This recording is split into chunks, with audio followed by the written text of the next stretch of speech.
નમસ્કાર વિદ્યાર્થી મિત્રો, કેમ છો બધા?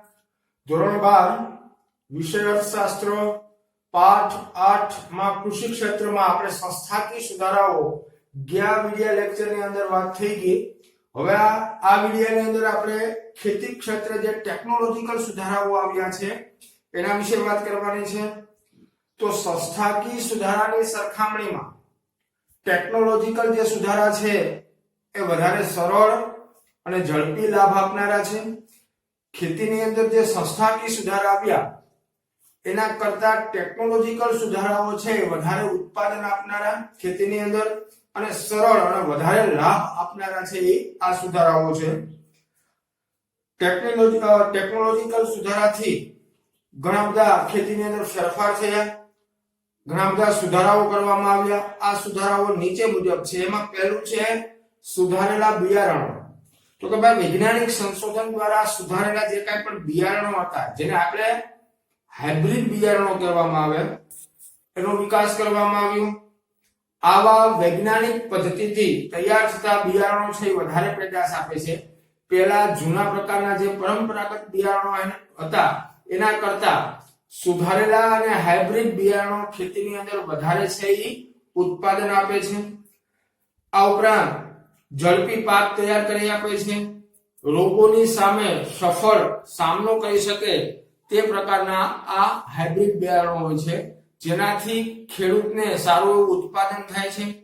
અન્ન ઉત્પાદનમાં જે પ્રકારના અસાધારણ જે સુધારાઓ થયા, અસાધારણ જે અન્ન ઉત્પાદનમાં વધારો થયો તે કૃષિ ક્રાંતિ અને બીજ ક્રાંતિને કારણે એમ કહેવાય કે મોટે ભાગે આપણે અન્ન ક્રાંતિની અંદર સારું એવું અન્ન ઉત્પાદન કરી શક્યા.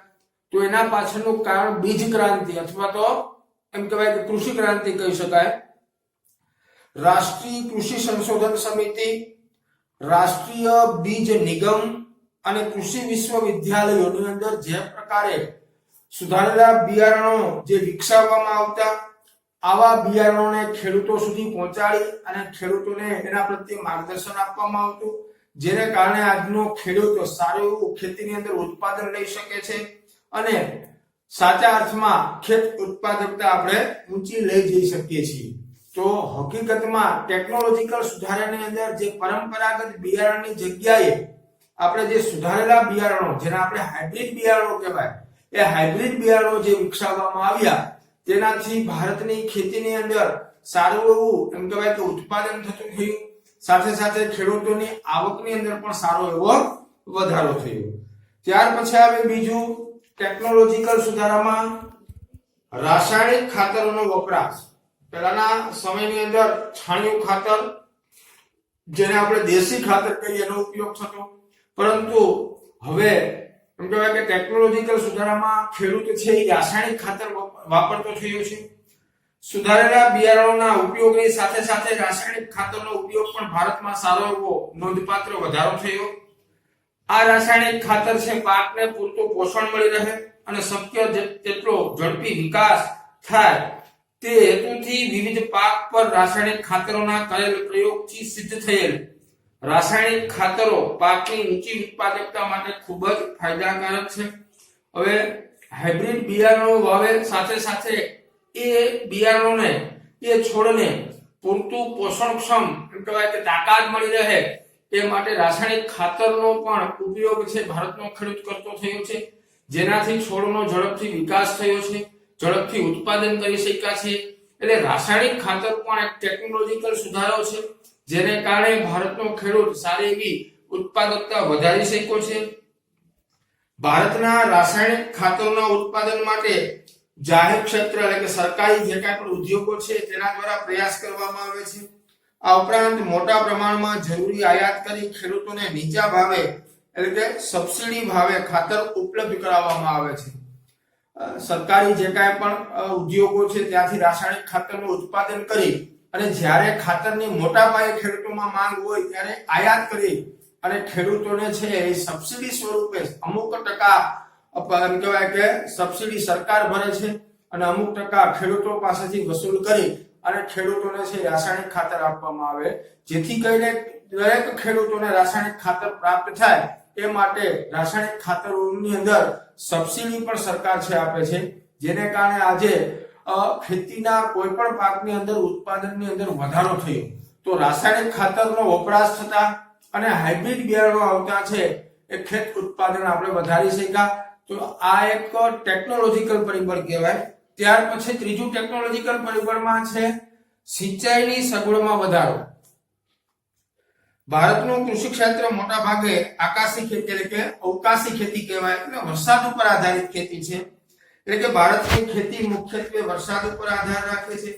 પરંતુ આપણને ખબર છે કે વરસાદ કેવો છે, અનિયમિતતા ધરાવે છે, જેની સીધી અસર કેના ઉપર રહે છે, આપણા ખેત ઉત્પાદન ઉપર.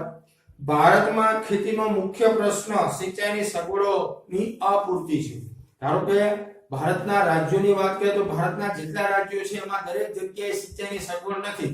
અમુક રાજ્યોમાં તો માત્ર અવકાશી ખેતી થાય છે, એટલે કે વર્ષમાં એક જ પાક લેવાય છે. જ્યારે વરસાદ સારો થાય તો ઉત્પાદન સારું થાય, અને વરસાદ જો સારો ન થાય તો ઉત્પાદન સારું થતું નથી. એટલે ભારતના દરેક રાજ્યમાં સિંચાઈની સગવડ પ્રાપ્ત થાય એ હેતુથી સરકાર પણ પ્રયત્ન કરી રહી છે. જો ખેતીને વરસાદની અનિશ્ચિતતામાંથી ઉગાડી એક કરતા વધારે પાક લઈ શકાય તેવું નિશ્ચિત વાતાવરણ ઊભું કરવા સિંચાઈની સુવિધામાં વધારો કરવો એ આપણી ઉચ્ચ અગ્રિમતા છે. ધારો કે વરસાદ ઓછો થાય પરંતુ આપણી પાસે સિંચાઈની પૂરતી સગવડ હોય તો આપણે સિંચાઈ દ્વારા આપણા ખેતરની અંદર ઉત્પાદન લઈ શકીએ. એટલા માટે સિંચાઈની સગવડતામાં વધારો કરવો એ આપણું ઉચ્ચ અગ્રિમતા છે, પહેલું કહેવાય કે હેતુ છે. તેથી વિવિધ હેતુવાળી સિંચાઈ યોજનાઓ અંતર્ગત મધ્યમ અને નાની સિંચાઈ યોજનાઓ વિકસાવવાની બાબતનો આયોજનમાં સ્વીકાર કરવામાં આવેલ છે. જે સરકાર એમ કહેવાય કે પંચવર્ષીય યોજનાઓ જે અમલમાં મૂકે છે એની અંદર નાની અને મધ્યમ સિંચાઈ યોજનાઓ પર વધારે ભાર મૂકવામાં આવે છે, જેથી કરી અને દરેક ખેડૂતોને પોતાના ખેતરની અંદર સિંચાઈનો લાભ મળી રહે એ હેતુથી આવી યોજનાઓ સરકાર દ્વારા પણ કાર્યરત છે, એને અગ્રિમતા આપવામાં આવે છે. તેના માટે સિંચાઈ ક્ષેત્ર વિકાસ યોજના અને આંતરમાળખાકીય વિકાસ ભંડોળની પણ રચના કરવામાં આવી છે. આ ઉપરાંત નાબાર્ડ જે છે આ નાબાર્ડને પણ અધૂરી સિંચાઈ યોજનાઓ પૂરી કરવા અને અન્ય સવલતો વિકસાવવાની જવાબદારી સોંપવામાં આવી છે. તો આ બધી જે સંસ્થાઓ છે એ સંસ્થાઓ છે ખાસ કરીને ભારતના ખેડૂતોને પૂરતા પ્રમાણમાં સિંચાઈ પ્રાપ્ત થાય, દરેક ખેતરને પાણી મળે તો ઉત્પાદન સારું લઈ શકાય. ગુજરાતીમાં કહેવત છે ને કે ખેડ ખેતરને પાણી સમૃદ્ધિ લાવે તાણી. જો ખેડ ખેતર અને પાણી હશે, પાણી ખાસ મહત્વનું એમ કહેવાય કે એક પ્રકારનું પરિબળ છે. તમારી પાસે ખેતર સારું હોય પરંતુ પાણી ન હોય તો ઉત્પાદન થઈ શકતું નથી. એટલે ખેતરને પૂરતા પ્રમાણમાં જો પાણી મળી રહેશે તો અવશ્યપણે આપણે ઉત્પાદન વધારી શકશું. એટલે સરકારે સિંચાઈની સગવડતામાં વધારો કરવા માટે છે પ્રયાસો કરેલા છે, અને એના ફળ સ્વરૂપે ઘણા બધા વિસ્તારને છે સિંચાઈ ક્ષેત્રમાં આવરી લીધો છે, અને હજી પણ આવી યોજનાઓ સતત ચાલુ જ છે. તો આ એક ટેકનોલોજીકલ પરિબળ છે. ત્યાર પછી આવે યંત્રોનો ઉપયોગ. ભારતની અંદર કૃષિ ક્ષેત્રની નીચી ખેત ઉત્પાદકતા માટેનું એક મહત્વનું કારણ છે કે ભારતના ખેડૂતો છે પરંપરાગત યંત્રોનો ઉપયોગ કરતા હતા, પરંતુ હવે ધીરે ધીરે છે આધુનિક યંત્રો તરફ વળ્યા છે. વાસ્તવમાં દેશની અંદર એન્જિનિયરિંગ અને ઓટોમોબાઇલ્સ વિકાસની સાથે સાથે આજે tractor, trailer, thresher, electric pump set, oil એન્જિનો, દવા છાંટવાના પંપ, આવા બધા આધુનિકતા યંત્રો આવી ગયા, જેને કારણે છે આ બધા સાધનોનો ખેતીની અંદર ઉપયોગ કરવામાં આવે તો ઝડપથી કામ થઈ શકે અને ઉત્પાદન પણ સારું થઈ શકે. આવા આજે આધુનિક યંત્રોની શોધ થઈ છે. આવા યંત્રોની મદદથી વર્ષમાં એકથી વધારે પાક લેવાનું શક્ય બનતા આપણે ઉત્પાદન વધારી શક્યા છે. કારણ કે યંત્ર છે ઝડપથી કાર્ય કરે છે, તો વર્ષમાં એક કરતા વધારે પાક લેવા માટે આવા યંત્રો છે જરૂરી છે, અને આપણે આવા યંત્રોનો ઉપયોગ કરી વર્ષમાં એક કરતા વધારે પાક લેતા થયા છે. તો યંત્રોનો ઉપયોગ પણ આ એક ટેકનોલોજીકલ પરિબળ છે. પહેલાનો ખેડૂત છે આવા યંત્રો વાપરતો નહીં, પરંતુ અત્યારનો ખેડૂત આવા યંત્રોનો ઉપયોગ કરી અને વર્ષમાં એક કરતા વધારે પાક લે અને પોતાનો વિકાસ કરવા શક્ય બન્યો છે. ત્યાર પછી આવે જંતુનાશક દવાઓ.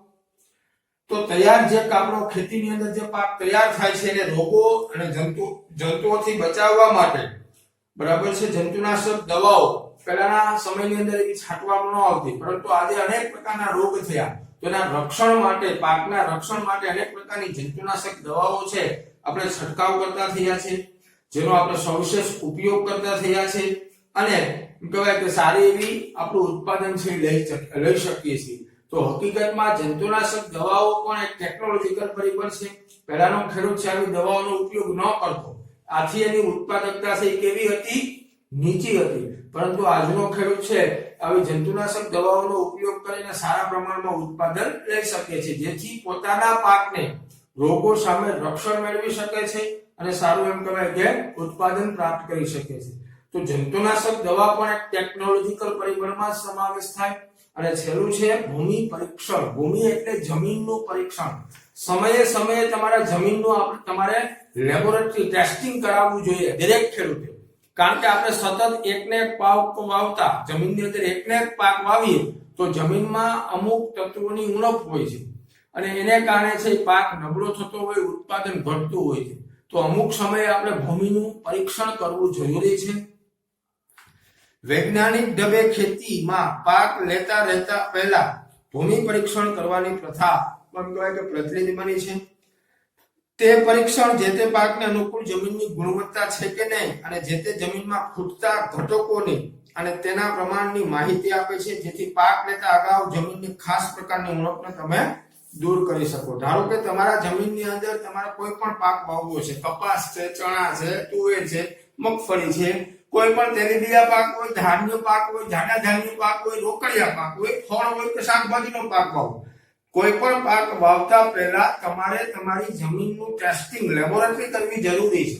કારણ કે તમને ખબર પડશે કે ભાઈ મારે આ પાક વાવવો છે તો આ પાક માટેના તમામ તત્વો એ જમીનમાં છે. જો નથી તો એને સૌથી પહેલા એ તત્વોની જે કંઈ પણ ઉણપ છે એ ઉણપને દૂર કરવી જોઈએ. ત્યાર પછી તમારે પાકનું વાવેતર કરો તો તમારે છે ઉત્પાદન સારું લઈ શકાય છે. આમ જમીનની ઊંચી ઉત્પાદકતા આપવા માટે એ કાર્યક્ષમ બને છે. ઉપરાંત જે તે જમીન કયા પાકને અનુકૂળ છે તે પણ જાણી શકાય. ધારો કે તમે જમીન ટેસ્ટિંગ કરાવશો તો તમને ખબર પડશે કે ભાઈ આપણી જમીન છે એ કયા પાકને વધારે અનુકૂળ આવે છે. ધારો કે તમે ધોરણ 10 માં ભણી ગયા કે ભાઈ તમારે કપાસ વાવવો છે તો કપાસ છે રાતી જમીન છે અથવા તો છે પડખાવ જમીન છે કે અન્ય પ્રકારની જમીનની અંદર નહીં એટલો બધો થાય. પરંતુ જો કપાસ માટે કેવી જમીન અનુકૂળ છે તો કે એકદમ કાળી જમીન હશે, રેગુર જમીન હશે તો એની અંદર કપાસ સારું ઉત્પાદન થઈ શકશે. તો આ તમને ક્યારે ખબર પડશે તો કે જ્યારે તમે લેબોરેટરી ભૂમિનું પરીક્ષણ કરાવશો તો તમને ખ્યાલ આવશે કે ભાઈ આપણી જમીનમાં આપણે કેવા કેવા પાક લઈ શકીએ છીએ, કયા કયા પાક આપણા જમીનમાં થશે અને એના માટે જે કાંઈ પણ તત્વો છે એ તત્વો આપણા જમીનમાં છે કે નહીં, એની ઉણપ નથી ને, એ તમે ભૂમિ પરીક્ષણ દ્વારા જ જાણી શકશો. તો ભૂમિ પરીક્ષણ એ પણ એક ટેકનોલોજીકલ પરિબળમાં જ છે. બરાબર. તો આ એક ટેકનોલોજીકલ પરિબળો હતા. છેલ્લું આપણે જોઈ લઈએ અન્ય ઉપાયો. બરાબર.